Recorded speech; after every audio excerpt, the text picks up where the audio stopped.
आप देख रहे हैं फानूस टीवी। बीजेपी प्रदेश अध्यक्ष महेंद्र भट्ट आज रुड़की दौरे पर रहे। इस दौरान उन्होंने कई कार्यक्रमों में शिरकत की, साथ ही कई लोगों ने बीजेपी की सदस्यता भी ली। वहीं उन्होंने गांव चलो अभियान में कार्यकर्ताओं को 2024 लोकसभा चुनाव को लेकर बूथ स्तर को मजबूत करने की बात कही।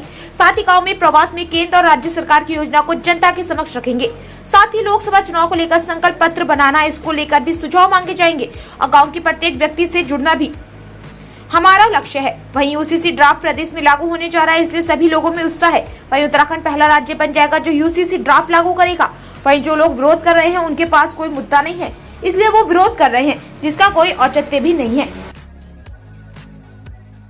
अखिल भारतीय कार्यक्रम है और लोकसभा चुनाव की दृष्टि से हम लोग बूथ मजबूत, बूथ जीता चुनाव जीता इस भाव के साथ हमने तय किया इस बार लोकसभा के प्रत्येक बूथ को हम जीतेंगे।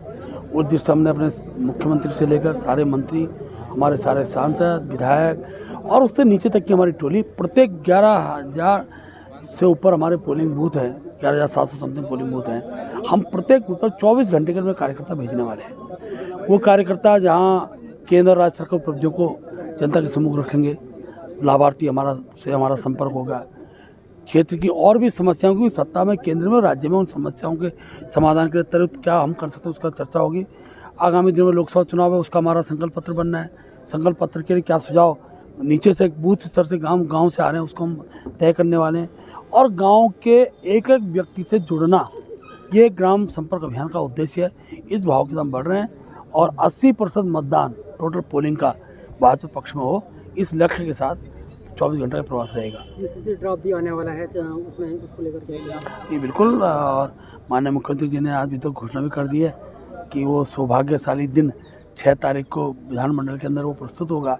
और मैं कह सकता हूँ देवभूमि पहला राज्य होगा जिसने समान नागरिक संहिता, हर व्यक्ति को समानता का अधिकार प्राप्त हो, इसके धारणा को लेकर यहाँ से प्रारंभ होने वाला है। और धीरे धीरे देखिए उत्तराखंड देवभूमि से निकली हुई आवाज़ ये पूरे देश के अंदर केंद्रित होगी और बहुत जल्दी भारत में भी और पार्लियामेंट में भी समान नागरिक संहिता का बिल आएगा।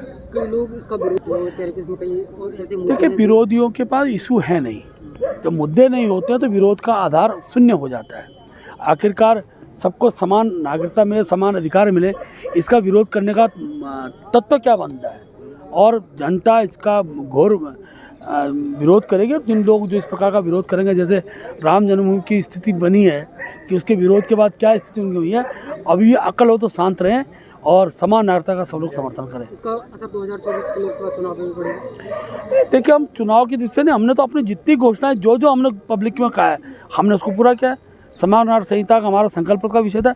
अगर जनता ने हमको सत्ता दी है तो उस संकल्प पत्र के आधार पर दिया, हमने कहा था हम सत्ता में आएंगे तो हम यूसीसी लागू करेंगे।